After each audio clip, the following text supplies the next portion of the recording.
Well, at least it was for a good cause. I'm John Renton with the retro review of AWA Wrestling for a Cure 1985. So, during some YouTube searching, I came across the Classic Wrestling Stuff channel and found this event as well as a few others that I can't wait to dive into, and I'm glad users like themselves are putting up events like this that will likely never see the light of day on Peacock when they take the entire WWE Network library, scrub it, and put whatever they want on there. I'm not saying old school stuff won't make it, but since this type of event wasn't even on the WWE Network originally, I can't imagine that Peacock will want to take it, and I can't imagine there's going to be a huge demand because outside of the, great work that they did raising money for the Muscular Dystrophy Association headed by Jerry Lewis, doing all the telethons, all that stuff, terrible illness, and great. It was a great cause. It was great, and I hope they raised a lot of money for it. The wrestlers seemed motivated. They had a lot of PR. There was a lot of good stuff, and really, it's great that this company was able to raise money for it. Hopefully Vern Gagne didn't pocket any of the money like he did when he pocketed extra money for all the Super Clashes. I would like to think Vern had a bit of a heart for that, but anyway, that was a really, really good cause. Here's the problem. That's where the positives end. Now, yes, Sergeant Slaughter was all over this because they were making him their guy, and there were, a couple other good promos, and man, they really wanted this to work. They really wanted this to be a big, spectacular event. The big, thing that I noticed about this show is it comes from the original broadcast in Boston, Massachusetts at Northeastern University, where they said about 5,000 people were in attendance. Bullshit. It was about 3,000. You could see empty seats in the lower levels, and that was a 6,000 seat venue or something like that, and they couldn't even fill it up. Now, there were some good reactions for people, but realistically, this event was a goddamn dumpster fire for a few reasons. They had a bunch of local sports personalities from Boston all over the show, and there's nothing wrong with the people of Boston. I loved Boston when I was there for a few days, and I loved it. I would have moved there if I could have afforded it. So, in Boston, they are very, very passionate about their sports. The surrounding cities and everything, surrounding boroughs, whatever, they are very, very passionate about their sports. But my God, one particular commentator they had on here, they had Killer Kowalski and a guy named Eddie Andelman on commentary. And that may have been the worst commentary duo I've heard on a mainstream wrestling broadcast outside WWE in a while. And nothing against Killer Kowalski. By that point, he had checked out halfway through the goddamn show because he was just there to basically, share his passion for wrestling. I'm sure he had, a reason to okay, yeah, let's do this for the cause. It'll be, it'll be good. It'll be good for the kids. It'll be good for the people suffering from that. So Killer Kowalski seemed like an overall good guy and trained a lot of really good people. Kazarian still wrestling in AEW. There was a good idea behind it. The execution was just absolute dog shit. Absolute goddamn dog shit. Technically, everything. But the cool thing is, you get to see, because this was recorded when it was broadcast in Boston, Massachusetts, you get to see all the commercials that took place during the broadcast. And I'm talking clothing, Budweiser commercials, car commercials, all this stuff. And since it was 1985, so much 80s hair. My God, so much 80s hair. I loved this event and hated it and also loved it, and I couldn't stop laughing. It was hysterical. You have to check this out. It's so goddamn ridiculous. So anyway, we get a cool comic book-like intro for the matches. A guy named Lee Webb welcomes us, and I couldn't tell if those were the headphones or his hair had just shaped itself into a weird bowl. And then he introduces us to a guy named Mike Lynch, who is backstage hearing grunts and moans from the locker room. Whatever you're into, Mike, I'm not here to judge. Lee Webb, he wasn't bad, but he also seemed a little bit lost. He wasn't nearly as lost as the commentary, though. Eddie Andelman, who he may be the single worst guest commentator that a wrestling event has ever put on.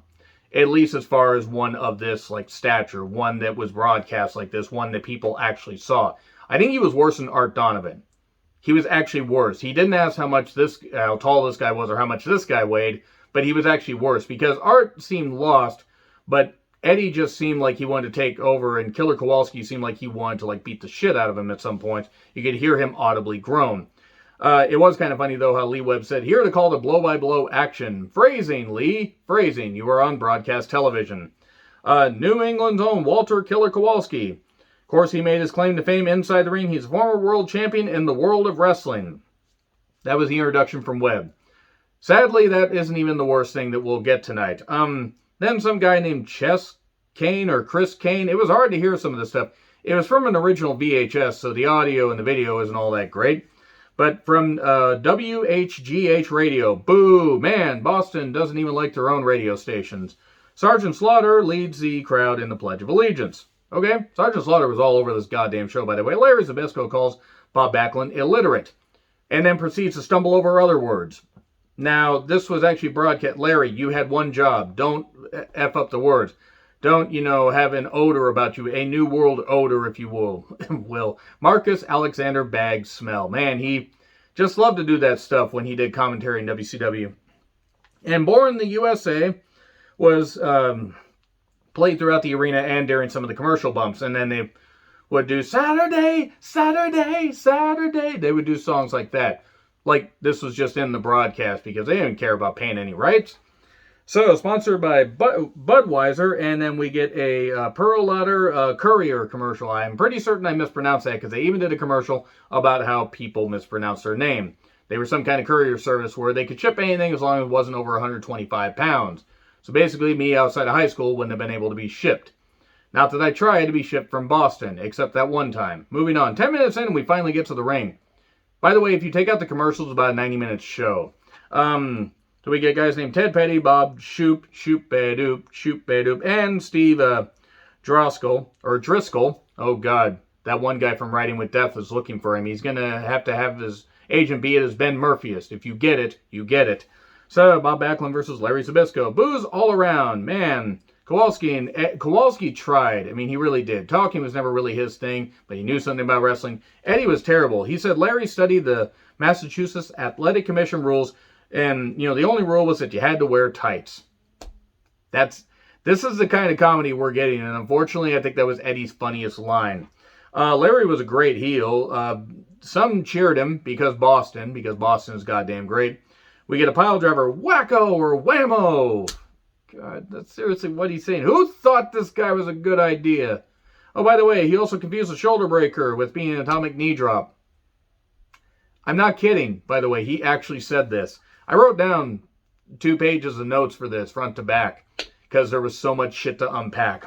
And then after the pile driver, he says he's going to need 35 aspirin to cure that headache. And then over the top rope to the floor, and Larry loses via DQ. It's about 7 minutes, a crowd boos. And Kowalski says there's no over-the-top rule in Connecticut, so I think this is stupid. Kowalski just instantly taking the piss out of this because he's like, holy shit, I didn't realize this show was going to be that bad. I don't know if we can explain that match, is what Mike Lynch said backstage. Okay, when you got a guy that doesn't know, he seemed, I really should say outside of Eddie, it seemed like everybody at least had an idea about wrestling. But when you got a backstage guy saying, I don't know if we can explain that match, that's not a good thing. That's the first match. Road Warriors yell backstage, as they are known to do. And one of the funniest commercials, because it was in 1985, the whole Berlin Wall thing and whatever. Okay, so there's an AT&T ad about calling West Germany for 81 cents a minute. I'm not kidding. It was soccer teams, and this one guy talking about how he'll miss one of the players. It's an AT&T commercial from West Germany. You got to hail a cab to get out of there. Basically, this was ridiculous. And it was so hilarious. I don't know why this was hilarious, but it just was. The Snuggle Bear killed children in their sleep. I'm convinced of that. A lot of Snuggle fabric softener ads on here. And then Toyota 4x4 trucks. We deliver value is from New England Automotive or something like that. And then we get sprint long distance with some woman. I don't know if she was an actress or if she was one of those phone sex operators. Have no idea. Also, I thought she was a statue. Then she turned around, looked at us like one of the weeping angels when we blink, and then she went back like we were, just staring at her and like, go back, you bitch. So Jerry Lewis does a plug first he talks about Sergeant Slaughter, and then turning into Jerry Lewis special, the super show, on Labor Day for muscular dystrophy, and, good stuff. It seemed like, it was a good thing to do. It was a good idea to do that. I'm not saying I'm not saying all charities are always on the up and up, but to help people who have these kind of illnesses, it's a good thing to do. So the Long Riders talk backstage. Bill and Scott Irwin, poor Scott Irwin, died of brain cancer. And then we get another ad, the Wagner Power Sprayer. Then we get a Budweiser horse ad, the Clydesdales. And then we get a Tom McAm's shoes ad. The sale ends September 8th. Shit, I only missed it by about, 36 years. I almost said 26 years. Then I realized that would have been wrong. A Chrysler Plymouth clearance sale. Dynamite clearance. Oh, God, AEW is going to be all over that. They're going to call the show Dynamite Clearance. A Dynamite clearance match. They're going to have a shopping They're going to have shopping carts and everything around. They're going to do that. They already did Arcade Anarchy. Yeah, they're going to end up doing that, aren't they? And then Iron Man gets played and the crowd cheers. And then we get two big-haired idiots talking about wrestling. I think they do a radio show. Who am I to talk about somebody's hair? Road Warriors with Ellering versus Long Riders, Bill and Scott Irwin. AWA tag title match, Jumpstart. Crowd came alive, finally. They were like, yay, we haven't really seen much of anything, so let's cheer for this. Eddie was shit. My God, he was shit. At least the match wasn't bad. It at least was hard-hitting because it's the Road Warriors. It was a slugfest. Kowalski just constantly correcting Eddie on the moves because he called a shoulder block a diving headbutt. It was a shoulder block. If he had hit him with his head, it would have been one thing, but he hit him with his shoulder. Eddie apparently does not know how anatomy works, and he doesn't know how wrestling works. So, we then get, a big lariat by Hawk, who's outside the ring, and Animal covers, I believe, Scott, 1, 2, 3, to retain the tag titles. Commentary kills time. And Webb is totally lost at this point, has no idea what's going on. And it's Favia, the Favia Savings or whatever. It's Fayva. And they sell shoes.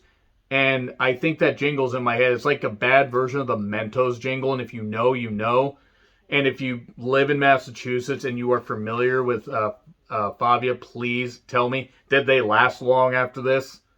Genuine question, because they were certainly paying for advertising on this charity event, which isn't the worst idea. You might get people tuning in.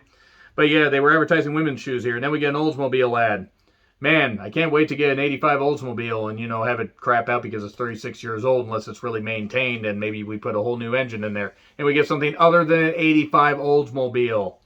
Budweiser ad. And then we get a DHL advertisement. Didn't realize DHL was around the 80s, but good for them. I know DSL was because I knew a girl that, moving on, they also had oil paintings that they used to show how they travel around the world. No, seriously, this was something they did. So why is Greg Gagne in cameo? Oh, God, I don't want to think about a Greg Gagne cameo because he didn't cut good promos in his career. So Sergeant Slaughter was managing him. That's right, because that happened at Super Clash where, you had Camo, Greg Gagne. That's really hard to say. So, Greg Gagne versus Steve Regal. Not that one. Not the man's man. No, it's the blonde, mulleted Steve Regal, who was I believe he's a light heavyweight champion still. It wasn't good. Eddie did plug the, how many sponsors paid to have kids show up at the events, help out underprivileged kids. So that was nice. That was a nice bit. I will give Eddie credit for that, and Kowalski did that as well. That was very nice, and I hope the kids did have a good time watching this event that wasn't very good. But if it got them and helped them forget about any problems they were going through, that is great. But he kept calling Greg Gagne in the harbor. God, any Boston friends or Northeast friends of mine are going to absolutely kill me in the comments. I'm sorry, I love you guys, but this guy was every Boston stereotype rolled into one. And, oh, my aching back, because he did a backbreaker at one point. Crossbody 1, 2, 3. And Eddie says the owner's son won a match. Man, just didn't I don't know what it is. Was nepotism a reason why some of these guys were there? Yes, Greg Gagne was basically there because of nepotism. It's not that Greg wasn't a good athlete. He was. But he was never going to be his dad. And that was the unfortunate thing, is Vern wanted him to be like him, and he was never going to be. So, Webb then mentions that the refs have control of the fighters. Okay, at least Webb was respecting the fact and treating it like a sport. Even if his hair was shaping into, the headphones and were eventually going to become a sentient being to take over the goddamn arena. Seriously, going to be like the brain slugs from Futurama. So we go to commercial again. News Center 5 update. Boston PD are fed up with the reassignment to, be, I believe, walking the streets and stuff like that. Okay. Then new school superintendent, not Super Nintendo Chalmers, has ideas on how to save some money. Likely by cutting funding for the harbor. Sorry, God damn, so many Boston people are going to kill me. And the space shuttle is up in space. That is a good place for a space shuttle. As opposed to another space shuttle that, launched a few months later. Introducing the Challenger. Oh, and it exploded again. God, I'm going to get killed for this. Stop and Shop ad. Is Stop and Shop in, some kind of grocery store chain? Or at least was it in the 80s? Because I heard the name, but I don't really know what it's about. Okay. Red Sox highlights are coming up, apparently after the show because they cut out. So anyway, Do you want to know what America looks like? Turn to Cutler, dressed like a serial killer. That's what I wrote because the guy looked like he was trying to be Patrick Bateman from the 80s. Seriously, if you actually look at how the guy looks, he looks like how Christian Bale would have mauled himself afterwards. Like, that's exactly what he looks like. He didn't try to... Did anybody see American Psycho? The only thing I didn't like was when he tried to feed the kitten into the ATM. That was... No animal violence. Stop that. Get some help. All right. And then we get another Favia ad. Sneakers. Pittsburgh Paints. Sold in Boston. Man, what a stealer price that is. So, Budweiser ad, about taxis and business people, including white and black business people, gain along. I guess that was the point. Too close for comfort. Weekdays at 5 p.m. I actually had to ask who the hell was in that show. Apparently Ted Baxter, from the Mary Tyler Moore Show. So, we then get footage of Sergeant Slaughter in Boston looking at landmarks in a camo limo. Wasn't very good at being camouflaged because we could all see it. And how he used to be a bad guy. Talks to the fans. Sergeant Slaughter anthem that I swear is... Listen to it and you will know why it will get stuck in your head. Because it's almost like I'll Be Your Hero when they did it for Lex Luger with the Lex Express. Like, it was absolutely astounding. Just how cheesy it was. In fact, I think it might have been a precursor. It was really... I mean, hey, they were pushing Sergeant Slaughter. He was Mr. G.I. Joe himself. And if Vince McMahon had actually been smart and just worked with him on that with the toy deal, guess what? He would have been around for the first 6 WrestleManias. And we wouldn't have gotten a song like this, but it would have been interesting to see how him and Hogan could have worked along.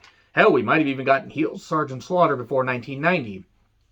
Even though that idea didn't work all that well. Anyway, so Duncan Park, which I don't know what that is, looked like a hotel. People are donating, writing their checks directly to Sergeant Slaughter, who, I don't know if he's qualified to cash those checks, lady, but whatever. It's, cool look. And then we get Sarge with a kid who looks terrified. That kid looked terrified. Actually, he's probably just terrified to be on camera, because I heard Sarge is really good with kids. Brad Reagans, who, goddamn Eddie kept calling him Rangans. Rangans. It's like we're going to Blue Bloods, or we're putting in Boston. I think Blue Bloods is in New York, right? I don't know. They all sound alike to me. So anyway, he took on Billy Robinson, who was well past being in the ring at this point. I don't know why in the world there was a huge afroed guy and a guy in bed sheets at ringside. I think those were the 2 radio guys, and they had helped train Billy Robinson to take on Brad Reagans. Billy Robinson, one of the toughest guys in the world, they had faced off against Verne Gagne multiple times. It was a noted shooter, being trained by 2 guys that couldn't even win a costume party if they were the only 2 there. And not even a Halloween party, any kind of costume party. So, backslide, 1, 2, 3. And then Nick Bockwinkel talks about Rick Martel and the short time limit because of the TV special. We get the Snuggle ad. Again, he killed children. There's no way that Snuggle Bear does not have a pile of bodies in a crawl space that is the size of a giant Snuggle bottle.